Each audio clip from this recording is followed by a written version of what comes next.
Hi, it gives me great pleasure to welcome Kyle Green, and we're going to talk about short-term rentals. The British Columbia government has gone and surprised everybody with fairly draconian rules and regulations on anybody that wants to have an overnight rental. So Kyle, of course, you've seen him here before on the channel that we really value his input. He is one of the preeminent mortgage brokers in Canada. His wisdom is deep, and he also owns an Airbnb, or rather a short-term rental kind of a building, some 6 or 7 units in Victoria. Excuse me. Welcome, Kyle. And what do you think about this legislation? Well, I don't know. From a personal perspective, it's possible that this could actually be a good thing for us because it might eliminate some of our competition in Victoria because of the rules. So it could be a good thing. But as a general thought process, when government makes sweeping moves like this, it's never good. And especially when I look at, some of my clients that have purchased property over the last 2 years, a lot of them have said, hey, I'm going to buy a short-term rental because I can't make the numbers work on a long-term investment or a long-term rental. So I'm going to do a short-term rental instead. Somebody made a buying decision on that. And now all of a sudden the government says, oh, by the way, your prognosis is completely off and you're not able to do that anymore. So I'm not a huge fan of when the government comes out with a rule that is this sweeping for sure. Well, it has so many implications. Of course, we don't know all the details yet, but in essence, this new, some people call it draconian legislation under Bill 35, effectively bans second home short-term rentals under 30 nights. And many regions across BC are affected. Now, you may be in a region in British Columbia where you're not affected. That's usually a community under 10,000 people. And but the whole idea, the definition of long-term rentals is now 90 days or more, and there's huge implications in that. And the thing that worries me most is that it removes all the grandfathered rights and the protection under legal non-conforming that people have had for 60 years. We're talking about sort of 16 years of jurisprudence on this particular subject. So to some, it means stripping away our property rights and attempting the homeowner of a second home into some sort of a narrow funnel of either they sell, right? Or they leave it empty, but then they have to pay speculation tax, or go into long-term rental over 90 days that they really hadn't intended. Yeah, 100%. I think it's definitely going to be affecting people, and I'm glad that you picked up on the 30 versus 90-day thing, because 30 days had always been referenced as that cutoff point. And so I know some people in Vancouver, for instance, have said, oh, it's got to be 30 days. Okay, I'll still list it on Airbnb and VRBO, but I'll just do 30 plus days stays. And some people are still staying busy enough that way. But 90 days is tough. And so I think we're going to see a lot of people trying to figure out how to manage this. I think you're going to see a lot of people try to see if they can do medium-term rentals, but there's only really so much demand for medium-term rentals. And in my opinion, in order to do the short-term or the medium-term rentals with like corporate clients, et cetera, you kind of have to have a business model that represents those companies that are doing the employee transfers. You have to have a property management business that can source those individuals. And I think a lot of people are going to say, oh, I'm just going to move into corporate rentals. Not so fast. I think that you're going to see a lot of people trying to do that, and you'll flood the market, and then they're again won't be getting the kind of rental income that they were expecting. So I'm concerned a little bit for some people. As I was reading up a story last week when the news broke out, there's a poor lady in Victoria that bought 4 rentals in one building. She sold and got rid of all of her retirement savings. And her retirement was going to be these 4 rental properties in Victoria. And it's to be determined. So she is in a certain district called the Old Town District, which technically permits hotel use, which is an important key distinction as well, is that hotel use is an allowed use. But it's unclear at this point in time whether she'll be able to continue to operate. And that's her entire retirement savings. And now she might have to sell her units, perhaps at a loss. Yeah, it's disturbing. Well, we should be clear, it's not so much that you're in a hotel district. Your zoning actually has to be a hotel zoning, and then you're covered. And so that's the whole thing. I mean, we have right now, I think one of our MLAs, John Rostad, You know, he said to the government in the House last week that he had a petition of some 2,000 people against it, that a groundswell is there, and he blames the government to be in the pockets of major hotel chains that want to bring in hotels, and of course, then the day afterwards, Premier Eby said, "We want more hotels," which was echoed by our finance minister in Toronto. I don't know exactly how more hotels will help long-term rentals. Yeah, I mean, I don't know either, but I think that one of the factors that's going to happen here is that because there'll be less short-term rental opportunities for people to stay at, the hotel rates, of course, are going to have a heyday. One wonders how much hotel lobbying has occurred in order to push this legislation across the finish line. But now all of a sudden, hotel rates will go through the roof. And so what are the spin-off negative impacts of this?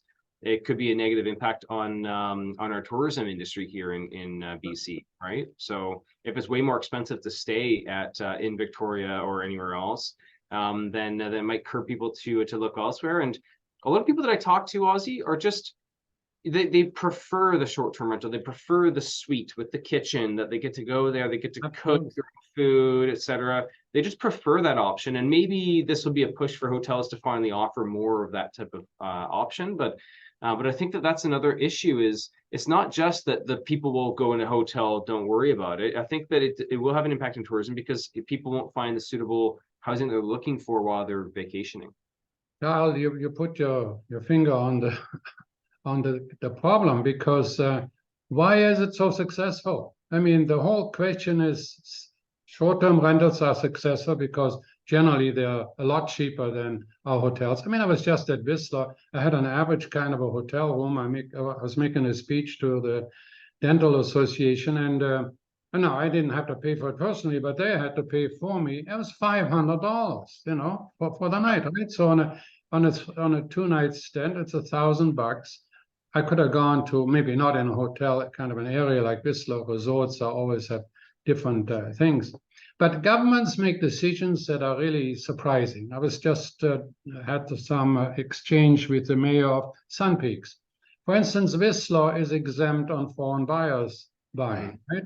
And so is Vernon's ski mountain, but not Sun Peaks, right? In some other ski mountains. Well, who makes these kind of decisions? I mean, Sun Peaks is the second largest skiing mountain, right? So, and it's the same with this short-term rental legislation. There are things in here you say, what do they mean by that? For instance, what it is you can rent only if you are also the principal resident. So what we've been saying to people for years, that get a mortgage helper, have a suite. Well, so you're allowed to have your residence and one other rental unit. That's it. Yeah. So if I had a basement suite, that's it. But we're also being told to build laneway houses. No? So the laneway house now, does it qualify? No, because that's a second unit. So the laneway house or the suite would have to get into a long-term rental. Would it? I mean, these are all questions. Yeah, I think it said, or if I recall, that you could do one of those two. But it said, oh, you know, let's see here. So it's limiting it to the host's principal residence plus one secondary suite or accessory dwelling unit. And so, right. So not both. The accessory and the suite would be the suite. Yeah. So it's an or, not an and. Yeah. So, but look at that. Like I have now a house with a basement suite. I needed that for my mortgage helper. Then the government has been telling me for the last 10 years to get a laneway house. Now, I've always talked against it because I look at the laneway house. People don't realize it's $70,000 in fees just to get it built. That's just permits. Cost you $500,000 to $600,000 to build it. And then you might lose as much as 30% of your capital gain exemption on your single family home residence. People just don't think about it. To do what? To get a $3,000 income, right? So, but now you have it. And now you can't even get it other than renting it at a minimum of the new rules and regulations. So how does it work with the districts? There are certain areas are exempt and other areas are. Yeah, so the key would be that there's 14 places that they've noted. Most of them are ski towns. Some of them are interesting that, you know, as you said, Sun Peaks is not on the list, but Fernie is and whatnot. So I'm not really sure where they came up that list of 14. And they were very clear on that list too, that we will not be adding any other municipalities to this list, which is kind of interesting.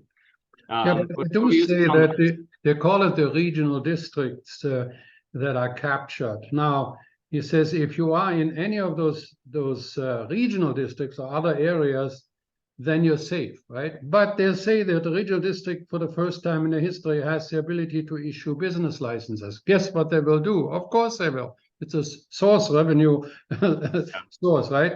But the other thing is the BC government leaves the option for an opt-in for the regions if they so choose, right? Yes, that's right. So now they're really, for depending on the municipality, you really are uncertain. And so as a buyer, do I still want to buy some, even in such an area when I don't trust it? It's funny, in the last OZBUS, I wrote that this was coming, or we had heard a rumor. But most buyers don't realize in most municipalities in BC, there's already a clause in there that their overnight rentals are permitted. However, that could change, right? And I know, for instance, of some buyers in Kelowna that want to get out of a deal. I mean, they spend X amount, say you spend $1 million or $1.5 million on a condo, thinking of the, today's fees, 30% of that, have already gone to the government. And so now you want to make sure you get some sort of return. And if that's done, those people will not be interested anymore. But the people that are against it are quite a few. I mean, we have the funniest thing that just came out is that our premier, Mr. Eby, that there are some documents that were put in the House by the opposition. He calls it the condo flipping hypocrisy of David Eby. Not only did he cash out weeks before the speculation tax took effect, he also marketed the property as a potential Airbnb investment. So, I mean, one could be unkind and cynical and say he knew what was coming. Yeah, I mean, saying that, of course, but look, we have the BC Food and Beverage Association has come out against it. They're saying that, we're forgetting that we need rentals for film production, healthcare providers. We want relocation companies, insurance claim companies, construction trades, real estate groups. I mean, even Landlord BC, because it is driving LTR investments out of British Columbia and so many more. And there is actually now a group on Facebook. Anybody that's against it can join that group. It's run by Blake McKenzie, who is the president of Vacation Rentals. But it is, the opposition is mounting. But when our federal finance minister is looking at the model to implement it nationally, and when the city of New York right now in the United States brought in an even more draconian short-term rental bylaw. I mean, they'll only allow you a maximum of 2 people. They even limit it to the number of people that can have. So it's a thing that's coming. Yeah, absolutely. I think, and that's always the concern too. If you're in Ontario watching this, if BC is doing it, Ontario is probably not too far behind. Ontario has a major housing crisis as well. And so it's other areas that often do, sometimes it's just one domino that falls and then the rest all fall and come after that. So be interesting to see here, but I think there will be some pushback. There probably will be some class action lawsuits. Whether or not they will be successful is a completely different story, but I think there will be a lot of pushback for sure. And it'll be interesting to see if there are any tweaks between now and May of 2024, when these are all supposed to come into effect, whether there are little minor tweaks or addendums. Yeah, I was talking to somebody, and this is not advice, it's just sharing, but that person said, look, let's not go totally bananas, let's fight. But he says, as you point out, it won't be law till sometime in April next year. And then it probably take them 6 months to get the enforcement in line. So maybe you're okay till next summer. But how can you run a business with that kind of an uncertainty? Then finally, the government maintains that Airbnb is sort of the villain, that these platforms have to toe the line. The new legislation also envisions you have to have a number, and that license number has to be displayed on every ad that you put out and has to be on those platforms, and otherwise they'll force the Airbnb to take you off the platform.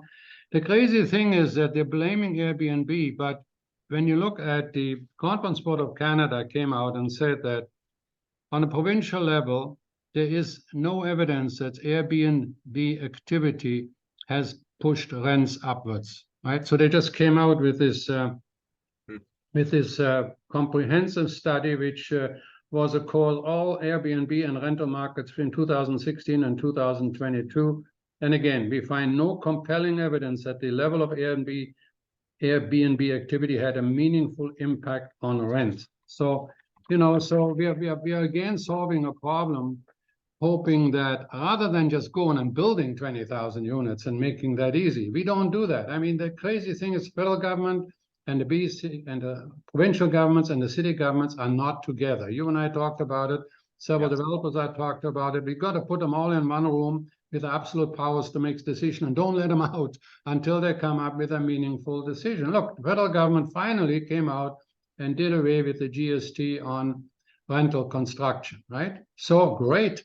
Then just about as they were giving Surrey and the city of Vancouver a loan out of their housing fund, they find out that the city of Vancouver raised its fees by 32%, which took away almost all of the grant that they were given. So they're putting that on hold. I mean, the city of Toronto just raised its DCC's, development cost charges, by 50%. Yeah. I mean, hello, right? So you have government on all levels saying, well, we can't really have the taxpayer pay the extra money, but we need new waterworks, we need all that, so we have the developer do it, and then we can blame them for it. They're the big fat cats that are, yeah. But the result will be there'll be a lot less construction. Yep, 100%. And margins are already getting thin anyways, with regardless of the DCC charges. I mean, as interest rates have risen, that when you start to look at your pro forma as a builder, it just squeezes you, and eventually a lot of developers, other than the big guys that are sitting on their land that they've owned for 10 years and they own it with cash and they're not borrowing money to sit on that land, those big players are fine. But it's the small to medium guys that are saying, you know what, this is not penciling out. They're not acquiring new properties. They're not deciding to build on their existing properties. It's creating a shortage, and you're going to see the effects of the shortage, I think, in 12 to 24 months, when these products that would have been getting built are not coming online and finishing. And coming on as well, with interest rates falling into 2025, 2026. I think we're going to see another boom in 2025, to be honest. Yeah, and you know, we need the product, right? We have the immigration, we have the people, but affordability is out the window.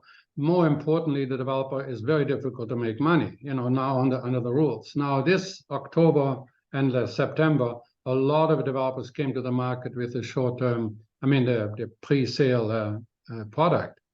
But I tell you, by the end of this month, we will have a lot of them back up. Just mark my words, for the next 2 weeks, maybe as many of 30% that actually came to market, maybe not the big boys. Mm-hmm. They don't want to do it. And we have already developers giving back deposits. You know, you have all of these things. You just can't make a profit. It's not possible to do it, right? So interesting times. Well, look, this is a new question for us, and thanks for taking the time to do this quick overview. You're going to delve into it a lot more on November 1. Tell us a little bit about that. Yeah, so I do a monthly webinar, and decided that this would be a really important topic to talk about. A lot of our clients have short-term rentals. So November 1st at 7 p.m. Pacific time, I'll be doing a webinar all about short-term rentals, the impact on anybody that owns short-term rentals in BC. So we'll be going into more of the specifics and just trying to give everybody the information that they need to make some educated decisions about what to do, especially if you already own short-term rentals or if you're thinking of buying one. So also, I'll make sure that you have that link, and then you can share that perhaps in the down below. Yeah, we put that onto the video now. For the podcast, maybe you should just spell me the website they could go to. Yeah, www.greenmortgageteam.ca, and you'll be able to sign up for a webinar there. Kyle, as usual, thank you very much for your input. Take care and have fun with your short-term rentals. Having lots of fun, Ozzie. Thanks so much.